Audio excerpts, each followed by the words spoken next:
ओम वासुदेवाय नमः। आप सभी का मेरे YouTube चैनल पर स्वागत है। आज मैं आप सभी को तुलसी विवाह कैसे करनी है इस बारे में मैं आप लोगों को बताऊंगी।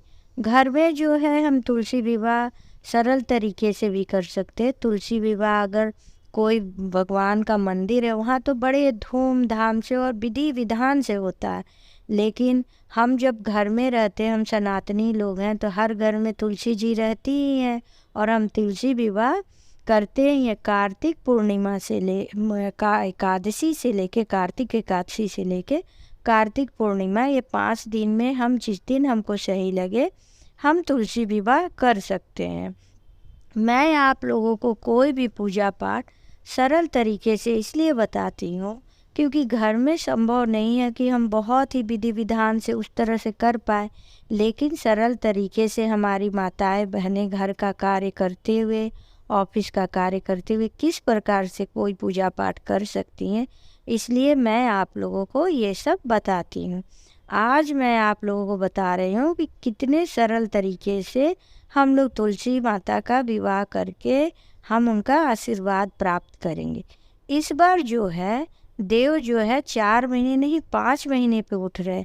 हर बार श्री हरि जो सोते थे योग निंद्रा में 4 महीने का रहता था, लेकिन 2023 में मलमास लगने के वजह से सावन मास 2 माह का लगा था, इसलिए श्री हरि 5 महीने पे उठेंगे। और हर समय क्या होता था कि देव उठ जाते थे और प्रदोष काल में अक्सर द्वादशी लग जाती थी तो लोग तुलसी विवाह कर लेते थे। लेकिन इस बार जो है द्वादशी जो है उद्या तिथि में 24 नवंबर को लग रही है, तो एकादशी हम 23 नवंबर को करेंगे, लेकिन तुलसी विवाह नियम के अनुसार हमें 24 नवंबर को करनी चाहिए।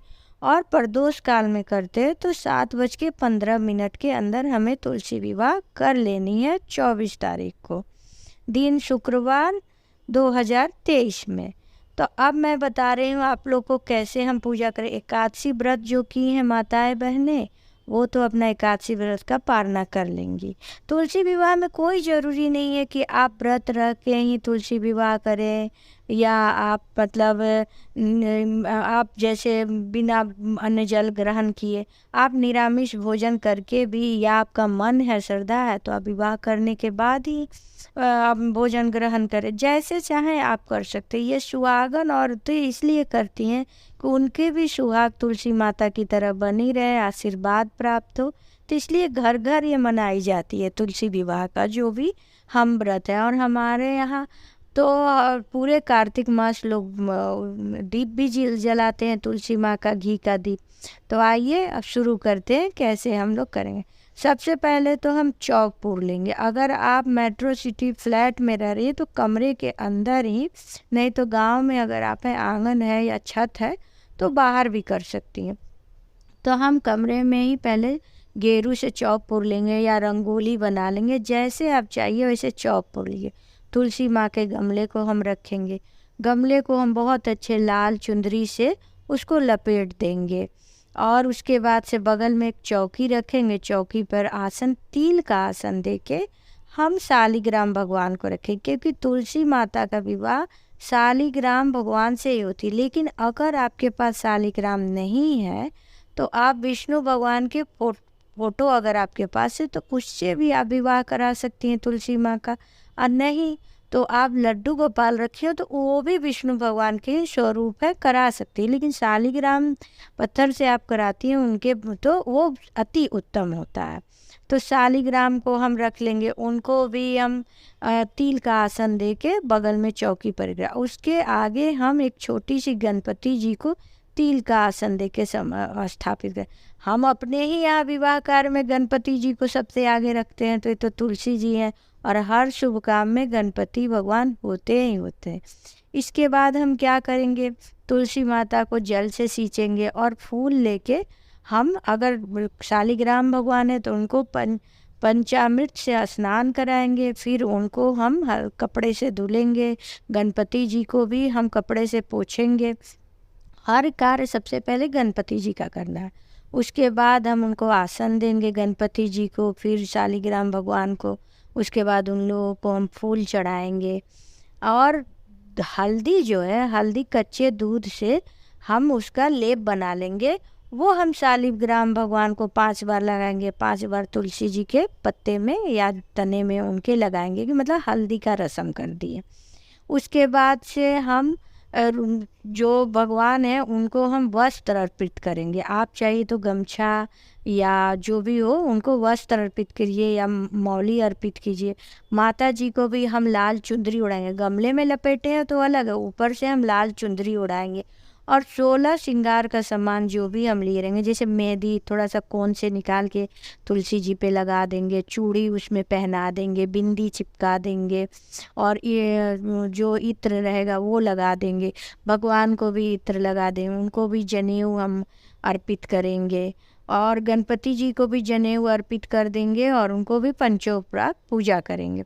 उसके बाद से जब शालिग्राम भगवान उनका है तो हम गठजोड़ करेंगे। एक हम चुंदरी तुलसी माँ को उड़ाएंगे और एक जो है भगवान को उड़ा के हम उनका गांठ जोड़ेंगे, कि जैसे विवाह हो रहा। अगर आप वैसा नहीं हो पाएगा तो आप मौली से ही दोनों को एक धागे में बांध देंगी तो वो भी गठजोड़ का हो जाएगा।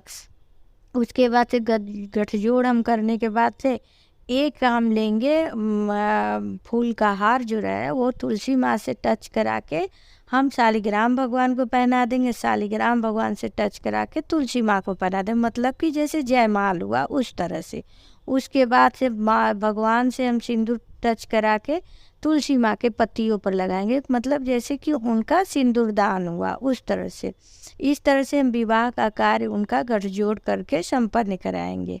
उसके बाद से हम भोग लगाएंगे। भोग हम गणपति जी का बिल्कुल अलग भोग लगाएंगे। सबसे पहले लड्डू मोदक जो भी हो, क्योंकि तुलसी जी उनके भोग में नहीं रहेंगी और शालिग्राम भगवान पर तुलसी जी का रहेगा ही। तो हम भोग में कुछ भी मीठा बना के चढ़ा सकते हैं, बाज़ार से ख़रीद के मिठाई चढ़ा सकते हैं, और जो भी मौसम का फल हो वो सब चढ़ाएंगे। आंवला चढ़ा ले, जो भी मतलब फल हो मौसम का वो हम चढ़ाएंगे।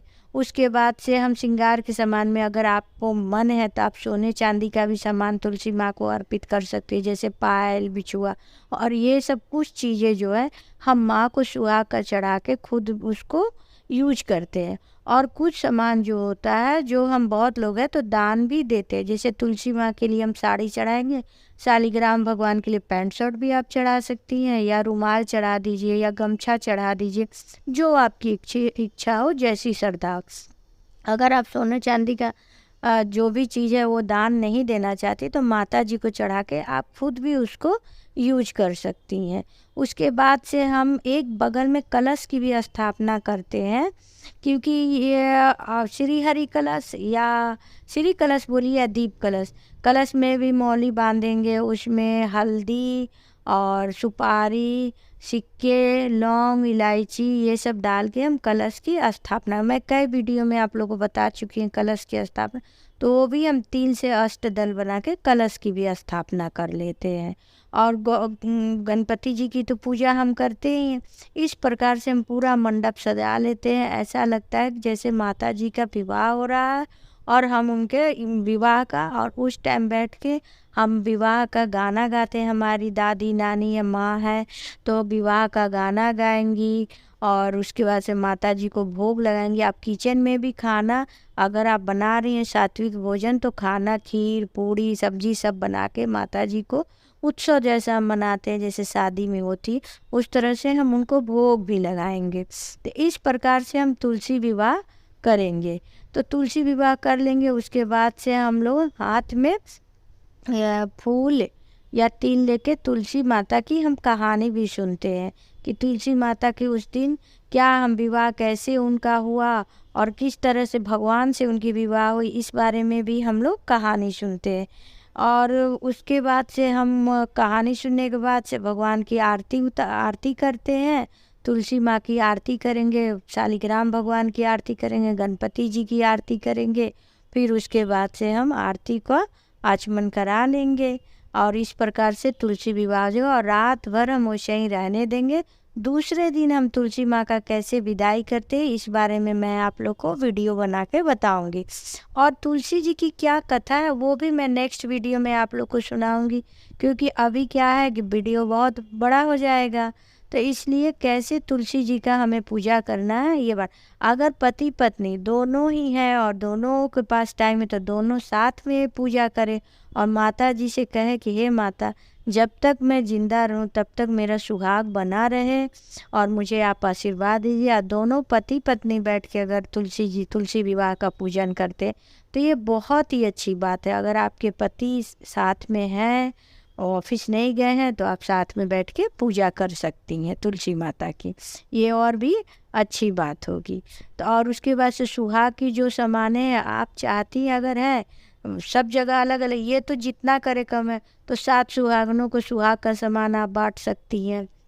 जितना ही हम सुहागन औरत को सामान बांटे वो भी अच्छी बात है। और मैं हर वीडियो में आप लोग को एक बात बताती हूँ कि हमारे देने का, हमारे सजावट करने का, पूजा पाठ करने का इसका कोई अंत नहीं है। आप जितना ही करें कम है और करना चाहिए। ये बात नहीं है कि नहीं मन साफ है तो भगवान वही देखेंगे, नहीं, सब चीज़ की ज़रूरत है। वो तो जिसके पास सामर्थ्य नहीं है उसके लिए हम कहते हैं कि भगवान हमारा मन देखते हैं, लेकिन आप सामर्थ्यवान हैं तो तरह तरह के भोग लगाइए, फूल से सजाइए और सुहागन स्त्रियों को बुला के आप उनको सुहाग का सामान दीजिए। आप चाहें तो पंडित जी को भी बुला के ये पूजा पाठ करा सकती हैं, लेकिन ये घरेलू औरत घर में ही ये पूजा पाठ सरल तरीके से कर लेती हैं। तो आप लोगों को ये जानकारी कैसी लगी आप ज़रूर कमेंट बॉक्स में बताइए। ओम वासुदेवाय नमः।